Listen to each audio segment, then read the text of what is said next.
such an asshole. All right. We're going to use this as an example. All right. To the client and the requester, you have some kind of mental illness. I don't know what it is. You're off. You don't follow fucking instructions. I will take your money. I will answer your question. You've been a regular client. That's fine. You need to follow the fucking instructions. Because if you don't follow the instructions on this, I don't know where else you're not following instructions in your life, and you're going to fuck it up. Do not send me a bunch of questions and say, oh, I paid. That's not how it works.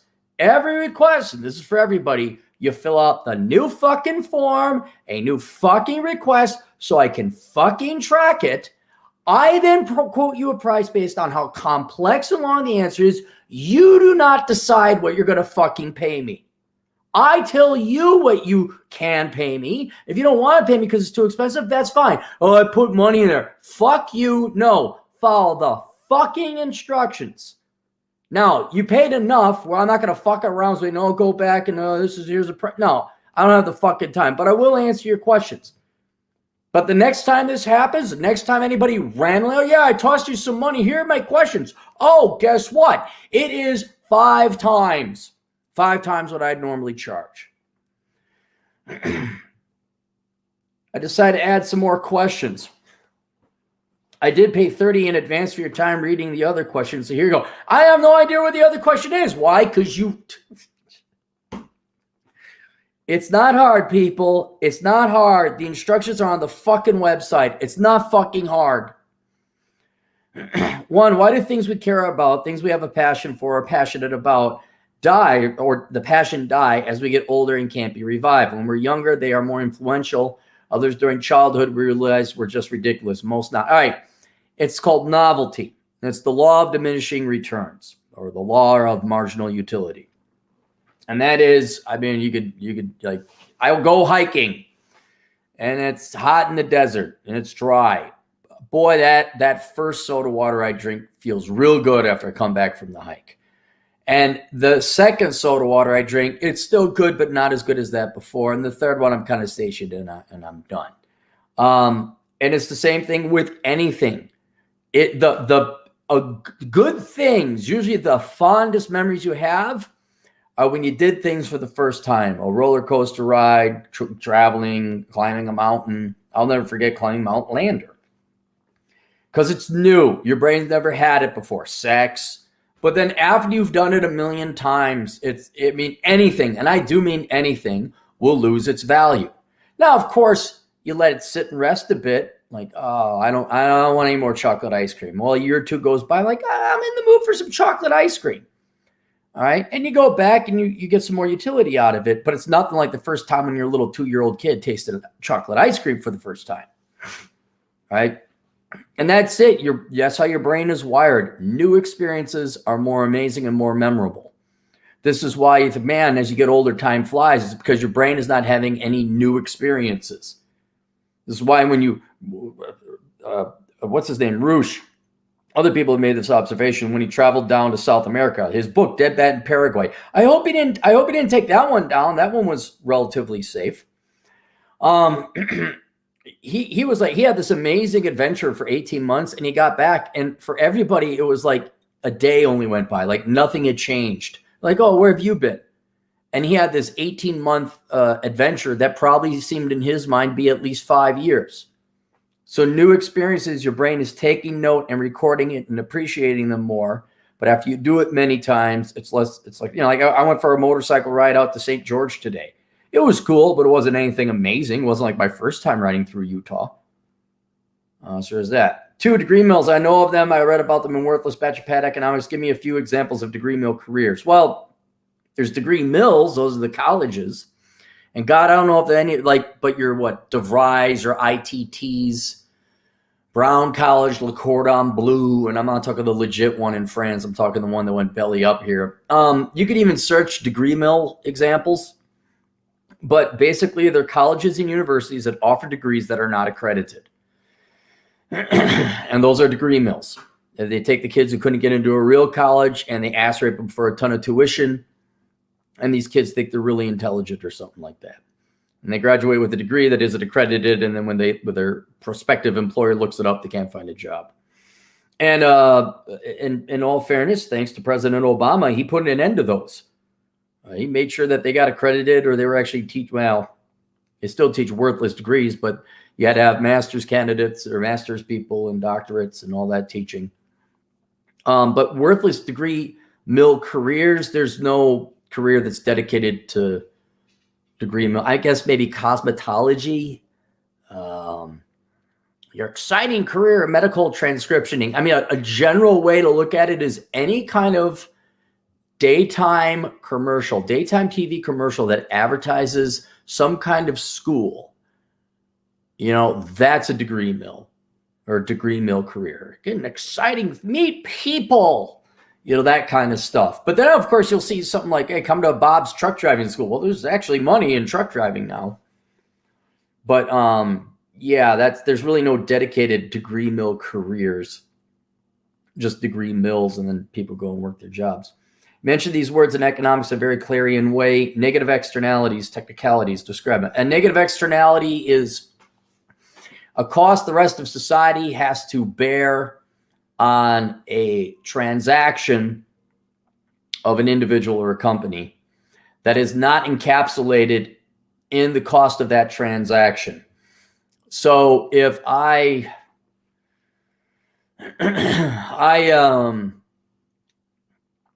here's a perfect example. I sell somebody a pack of cigarettes, and that pack of cigarettes is $5 or whatever it is. But that guy doesn't have health insurance and he gets lung cancer, and now the taxpayer has to pay $200,000 to treat the welfare parasitic piece of shit bum to get his lungs fixed, even though he should probably fuck off and die anyway. That $200,000 is not accounted for in the transaction of the $5 of the pack of cigarettes. Though society does have to burn it. Or let's just say the guy let's say he did have insurance. The negative externality then is forced on his insurance company or him. But it was not, even though that transaction caused the lung cancer, I did not account for that in my costs, which means I should not have sold the cigarettes because $200,000 is more than $5. And technicalities, go to dictionary.com and look up what technicalities mean. It means there's an overall arching point and then some fuckwit asshole. Well, technically, actually, and nobody likes those people. 4, you mentioned that you used to sleep in your car on long trips. I never had because I've never camped. How do you do it? Swear to fucking Christ. Dude, I'm not kidding, man. You got to go talk to a therapist. Go talk. If you're not talking to a psychologist, or go to histherapist.com. Well, come on, man. Really? How do you do it? How do you do it? Really? You pull the lever back, the seat goes back, you take a blanket and a pillow, and you fall the fuck asleep. How do you do it? Do you keep the window down halfway with the screen liner? Depends. If it's wintertime, there ain't no mosquitoes. If it's summertime, or if you're in the desert, there's still no mosquitoes.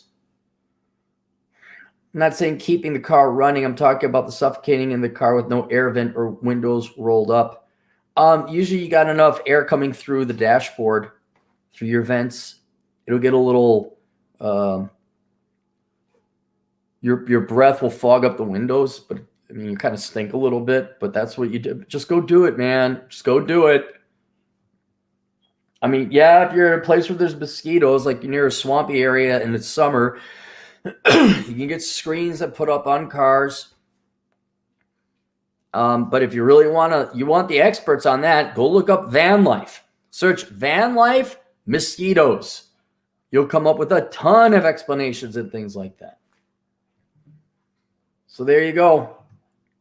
We got any chats here and comments? Doc, what?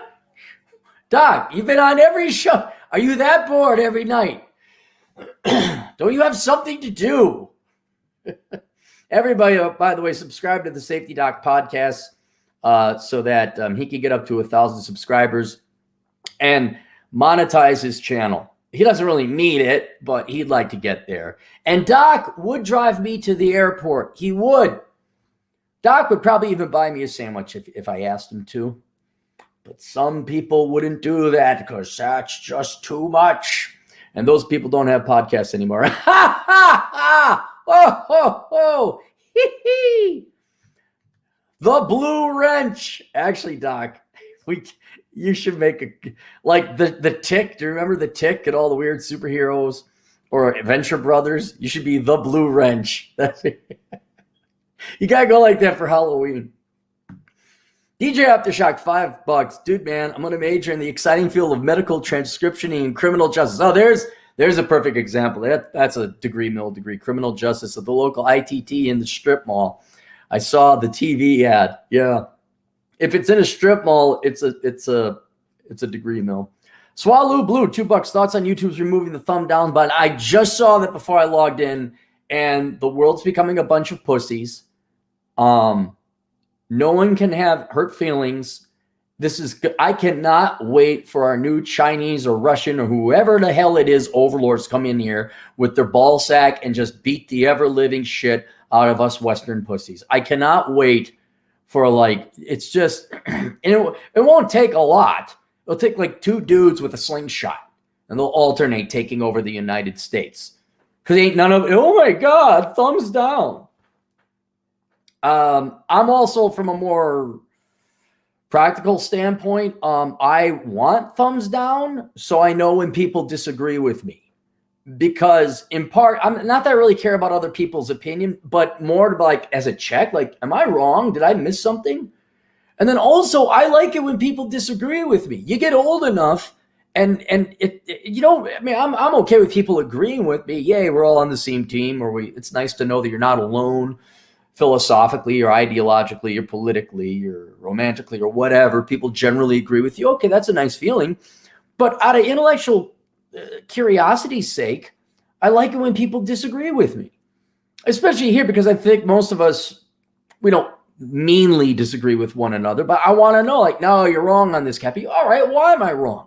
That's something new. It's a different thought I haven't had, or something I'm missing a piece of the equation. And so, no, it's just YouTube becoming Sesame Street. Soon, they got rid of Oscar the Grouch. It's just like this idealistic world where it's only positive reinforcement and good things. Well, that's where women end up, frankly, making less than men because we don't tell them the truth.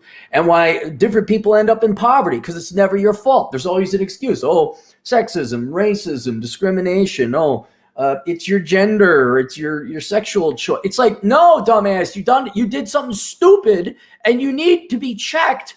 Not because we hate you, but quite the opposite. We want you to do well. You're making mistakes. Knock it off. That's why I beat this guy's ass, because he doesn't follow instruction. Oh, man, you're being mean. Fuck you, I'm being mean. No one's told him to pay the fuck attention. Now, how well do you think he's doing in his career? Plus, yes, it does piss me off. Anyway, yeah, so it's just going to be elementary school. No name calling, no this, no that. It's going to be so unreal. And you know what? It just the cool kids are going to go elsewhere. It's just, we're going to leave. We're just going to leave.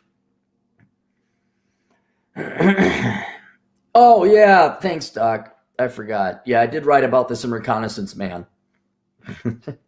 There's a whole book about me traveling the country, sleeping in the car, and how to do it. I forgot about that. Oh. All right. Anything else? Oh, here. Scott McInthune, $5. Checked all spam and trash folders. Guess my video request was not worthy of the Carlson grad's attention. No, send it. Wait, Scott. Which Scott? Send it again. Send it to me again, or send it to my Cappy Cap account. Because I'm serious. I want to know if you didn't get it, let me know. But there's even instructions there like, hey, if you don't get a response from me in a couple of days, get back to me. But yeah, Scott, fill out the form again. Matter of fact, I'll be doing Asshole Consulting, so I'll take a look. But yeah, fill it out. And if you don't hear back from me, then email me at my Cappy Cap account, and then I'll double check. This does happen occasionally. I know this may shock you guys. Microsoft sometimes doesn't work. Oh, Doc, you and your firewood stacking. I had to put the tweets on mute. Everyone loves your firewood stacking. Everyone loves Doc's wood. All right, we're caught up. That's it. See you guys later. Toodles.